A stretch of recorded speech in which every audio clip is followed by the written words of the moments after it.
আসসালামু আলাইকুম দর্শক, আপনারা দেখছেন একজন বোন রিক্সা চালিয়ে আসতেছে।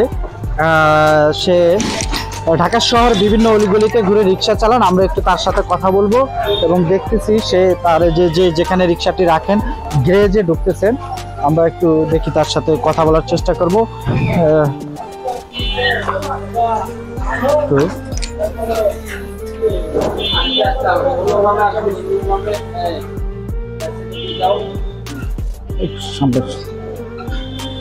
যে দেখুন সে রিক্সা চালাচ্ছে, আমরা তার সাথে কথা বলবো আসলে কেন সে নারী হয়ে রিক্সা চালাচ্ছে বা তার কি সমস্যা, এই বিষয়গুলো নিয়ে। আসসালামু আলাইকুম। ওয়ালাইকুম সালাম। একটু জোরে কথা বলবেন। কেমন আছেন? ভালো আছি।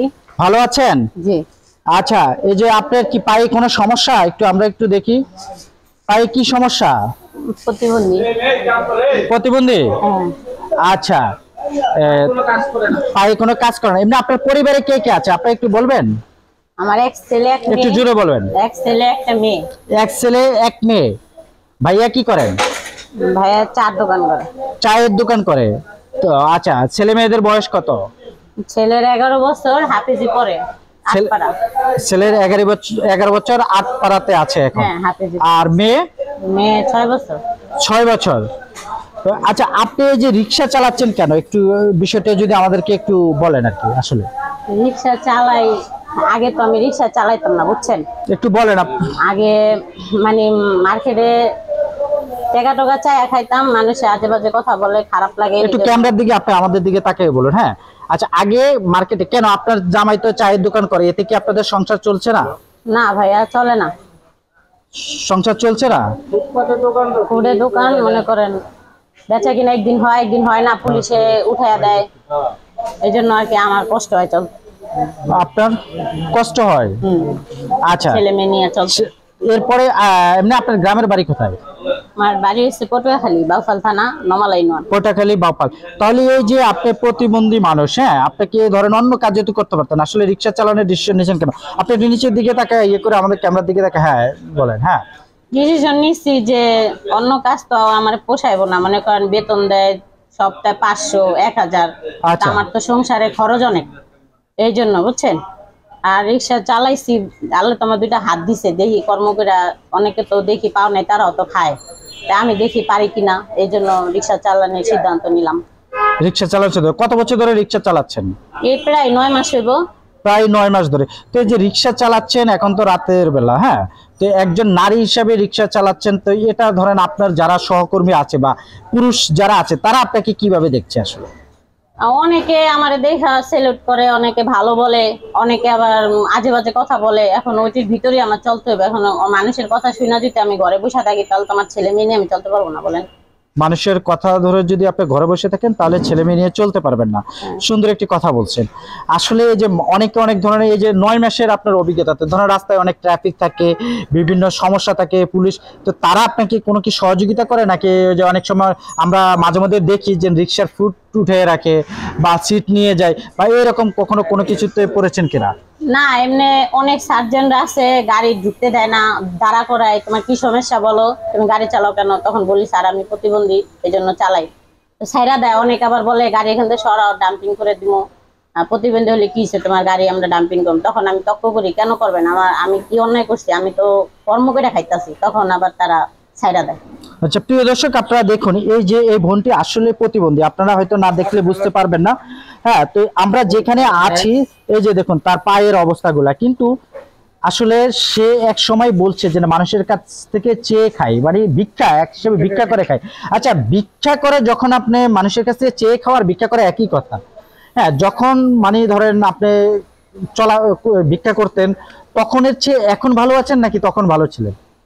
না, এখন আলহামদুলিল্লাহ ভালো আছি। অনেকে সম্মান দিয়ে কথা বলে, মানে কষ্ট হয় রাস্তাঘাটে, মানে মানুষের রিক্সাওয়ালার একটু আজে বাজে টিটকারি মারে, তো তখন আমার খুব কষ্ট হয়। তখন ভাবছিলাম যে আগেই ভালো ছিলাম। মাঝে মাঝে আবার চিন্তা করি, না আমি এখন ভালো আছি।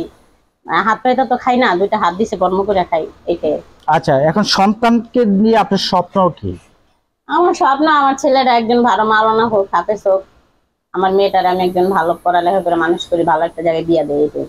তো এই যে এত কষ্ট করেন, তাহলে আপনার জামাই আসলে কি আপনাকে কতটুকু সাপোর্ট দিচ্ছে এই যে কাজে? জামাই তো এখন পারতাছে না সংসার টানতে, এই লেগে আমার কষ্ট করতে হয়। এখন সাপোর্ট দিলেও করার কিছু নাই, না দিলেও করার কিছু নাই। এখন সে তো পারে না, এখন আমি বাধ্য হয়ে করতেছে এগুলা। সাপোর্ট দিতে পারছে না? না পারছে এমনি না। আপনার ভাই বোন খাওয়াইতে পারে না আমার ঘরে বসে, সাপোর্ট দিয়ে সে কি করবে বলেন? আপনার ভাই বোন বা ফ্যামিলির আর আত্মীয়স্বজন বাবা মা তারা কি করে? আমার বাবা মা নাই, আমরা 2 বোন 1 ভাই। বড় বোনের কাছে আমি বড় হয়েছি। বাবা মা ছোটকালে মারা গেছে। আচ্ছা, আপনি যেহেতু প্রতিবন্ধী, কোথা থেকে প্রতিবন্ধী ভাতা পান কিনা? হ্যাঁ ভাতা পাই। ভাতা পান। তো এই যে এতে এখন যত রিক্সা চালাচ্ছেন, আপনি বললেন যে মানুষের কথার থেকে আগেই ভালো ছিলেন, তাহলে ধরেন আমাদের নবীর একটা স্লোগান আছে, আপনি তো মুসলমান তাই না, যে ভিক্ষা করা নিষেধ, এটা ইসলামে একটা ইয়ে আছে, কাজ করে খাওয়া যায় বা যে কোনো কাজ ইয়ে করা যায়। তাহলে তো আপনি রিক্সা না চালিয়ে যদি আপনি চাইলে তো একটা চায়ের দোকান বা দিতে পারতেন, বা একটা দোকান দিতে পারতেন। হ্যাঁ পারতাম, কিন্তু ভাইয়া চার দোকানেও আজকাল বেচা কিনা হয় না, বুঝছেন? জানেন তো জিনিসের দাম অনেক, সব জিনিসের অনেক দাম। চার দোকানও বেচা কিনা হয় না, এই জন্য চার দোকানে অ্যাডভান্স চায় 50,000, আবার টাকা লাগে অনেক। এই জন্য আমার কাছে আর এতই নাই, এত টাকা পয়সাও নাই আর এত কিছু। এই জন্য আমি রিক্সা চালানোর ইডাই নিচ্ছি। আচ্ছা, এই যে বর্তমানে আপনি আছেন কোথায়, মানে আপনাদের যেখানে রিক্সার গ্যারেজটা এখানে? আচ্ছা, তো প্রথম দিনের অভিজ্ঞতাটা বলি। প্রথম দিন আপনি আসার পরে মালিক কি আপনাকে আসার সাথে সাথে রিক্সা দিয়ে দিয়েছে? না। আচ্ছা, সেই অভিজ্ঞতাটা একটু যদি বলেন আমাদের। আমি গ্যারেজে আসছি, আসার পরে মহাজন বসা ছিল, আমি তার বলছি ভাই আমি একটা রিক্সা চালাইতে চাই। আচ্ছা। আমার বলছে যে আপা আমাদের তো সিটগুলো অনেক উঁচা, আপনি বসে চালাইতে পারবেন না। আচ্ছা। আপনি যদি আপনার বসার মতন একটা রিক্সা যদি বানিয়ে নেন তাহলে আপনি চালাইতে পারবেন। আমি বললাম ভাই আমার কত টাকা লাগতে পারে? সে বলছে 60-70,000 লাগতে পারে। তারপরে আমি দেশে গেলাম, আমার বড় বোনের বললাম, সে কিস্তি থেকে আমার 50,000 টাকা উঠাই দিছে। আচ্ছা। তারপরে সেই টাকাটা নিয়ে আমি আসতে পরে আমার এখানে এক ভাই আছে পরিচিত, তারে বলছি, সেই ভাই আমার এই 40,000 টাকা দিয়ে গাড়িটা সেকেন্ড হ্যান্ড কিনে দিছে। সেকেন্ড হ্যান্ড গাড়িটা নিজের গাড়ি? হ্যাঁ। আচ্ছা, তো এই যে আপনি যে গাড়ি চালাচ্ছেন, বা এখানে কোনো সিটি কর্পোরেশন বা কোথায় কোনো টাকা পয়সা দিতে হয়? না, টাকা পয়সা দিতে হয় না। আর এই গাড়ি চালানোর কোথায় থেকে ট্রেনিং নিয়েছেন? হ্যাঁ, ট্রেনিং 2 দিন তো অবশ্যই নিছি। ট্রেনিং ছাড়া তো আর এটা চালান যায় না, আমি তো আর কখনো চালাই নাই। আচ্ছা, নিজের গাড়ি কিনে কি ট্রেনিং নিয়েছেন নাকি? এটা কিনে ট্রেনিং দিছি। এটা কিনে ট্রেনিং দিচ্ছেন? তো এখন ভয় করে না গাড়ি এত যানজট এত কিছুর ভিতরে গাড়ি চালান? এখন ভয় করলে কি করবো বলেন? রাস্তাঘাটে তো কত গাড়ি ঘোড়ার ভিতরে এখন সাবধানে চলতে হইব। তাহলে এই যে সমাজে যারা বিত্তশালী আছে, আসলে এই পেশা থেকে কি আপনি বের হতে চাচ্ছেন নাকি এটাই করতে চাচ্ছেন? না, আমি চাই যে আমার একটা সুন্দর জীবন হোক, আমি রাস্তাঘাটে থাকতে চাই না। আমি চাই আমার ছেলে মেয়ে নিয়ে আমি ভালো একটা জায়গায় বস করতে। কারণ এই জীবনটা আমার কাছে অনেক খারাপ লাগে, অনেক অনেক কথা বলে, আমি শুধু এই জন্যই আমার অনেক খারাপ লাগে। অনেক খারাপ লাগে। দেখেন, অনেক আপনার রাতের বেলায় রিক্সা চালান, তো রাতের বেলায় দেখা গেছে বিভিন্ন ধরনের প্যাসেঞ্জার বা অনেকের কাছ থেকে বিভিন্ন ধরনের মন্তব্য শুনতে হয়, এরকম কখনো কোনো ধরনের মন্তব্যতে পড়েছেন? হ্যাঁ, অনেক করছি। যেমন অনেক খ্যাপ নিয়ে এক জায়গায় গেছি, তখন যে প্যাসেঞ্জারে বলছে যে আপা একটু গাড়িটা এখানে রেখে আমার লাগে একটু ভিতরে চলেন, আপনার কিছু খাওয়াবো। আমি বলি না, আপনি খাবার ইচ্ছা তাহলে নিয়ে আসেন। এরকম অনেক অনেক কথা বলছে, কিন্তু এখন আমি তো আগে থেকে সাবধান করে দিছি। আমার যারা গাড়ি দিচ্ছে তারা বা গ্যারেজের সবাই আমার আগে থেকে সাবধান করে দিচ্ছে, কেউ কিছু দিলে খাবেন না, কেউ নিবেন না। মানে যারা আপনার এখানে যারা পুরুষ সহকর্মী আছে যে গ্যারেজে গাড়ি রাখেন, এরা তো আপনাকে সহযোগিতা করে? হ্যাঁ, অনেক সহযোগিতা করে। আমার গাড়ি বাইক করে দেয়, চার্জে লাগাই দেয়, আমার ভিতরে ঢুকাই দেয় গাড়ি। তারপর গ্যারেজের মহাজনেরাও খুব হেল্প করে আমারে। আচ্ছা, আপনার নামটা আরেকবার বলুন। আমার নাম ফাহিমা। জি, ফাহিমা।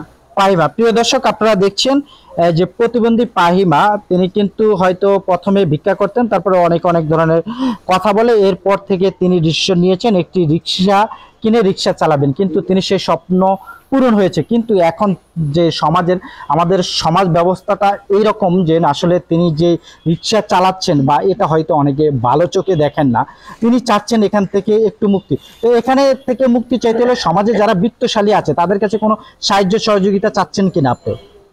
সাহায্য বলতে কি ভাইয়া, এখন যদি কি ওর মায়া লাগে আমার ছেলে মেয়ের মুখের দিকে তাকায়, যদি কেউ চায় আমার এই জগৎ থেকে বের করতে, তাহলে না, জগৎ থেকে বের করতে আপনি কি বের হতে চাচ্ছেন কিনা? বা আমি রিক্সা চালাতে চাই না, আমি চাই আমার এমন কোনো হোক যে আমি ঘরে বসে আমার ছেলে মেয়ে নিয়ে আমি 5 ওয়াক্ত নামাজ পড়তে চাই, ডাল ভাত খেতে চাই। প্রিয় দর্শক, যদি কেউ এই বোনকে সহযোগিতা করতে চান তাহলে করলে হয়তো তিনি এই পেশা ছেড়ে হয়তো তিনি আরো ভালো কিছু, বা একটা দোকান হইলে তো আপনার অনেক সুবিধা হয়, মনে হচ্ছে ভালোভাবে একটা দোকান যদি আমার কাছে কিছু টাকা হয় তাহলে আমি হয়। একটা দোকান করতে পারি। আচ্ছা দর্শক, পরের পর্ব দেখার আমন্ত্রণ জানিয়ে আজকে এখানেই বিদায় নিলাম। ভালো থাকুন, সুস্থ থাকুন, আল্লাহ হাফেজ, আসসালামু আলাইকুম।